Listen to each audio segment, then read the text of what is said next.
رب لا تذرني فردا وأنت خير الوارثين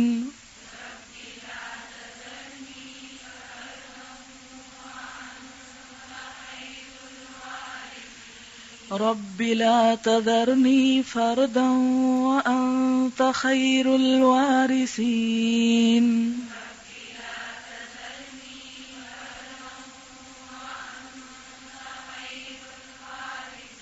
رب لا تذرني فردا وأنت خير الوارثين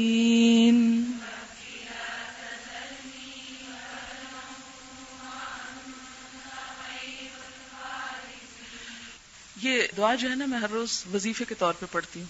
وظیفے سے مراد یہ ہے کہ کئی دفعہ پڑھتی ہوں, میرے روز کے معمول میں شامل ہے. اور یہ دعا کی بیسیکلی تو یہ کانسیپٹ کہ اولاد میں کوئی وارث ہو, یعنی بے اولاد لوگ پڑھتے ہیں اس کو نا, رب لا تذرنی فردن. لیکن میں پڑھتی ہوں کہ یا اللہ جو کام میں نے شروع کیا ہے یہ میری موت سے ختم نہ ہو جائے بلکہ اس کے وارث پیدا کر دینا. آپ سب کے لیے نیت کر کے پڑھتی ہوں کہ شاید آپ کو تو نہیں پتا ہوگا لیکن میں اس نیت سے کہ یا رب جو کام شروع ہوا ہے اور جس کا بیڑا اٹھایا ہے یہ ایسا نہ ہو کہ ہم دنیا سے جائیں اور پھر کتاب بند ہو جائے.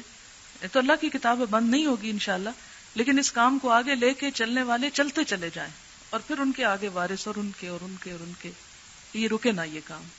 تو عموماً یہ دعا دی جاتی ہے ان کو جن کے بچے نہیں ہوتے.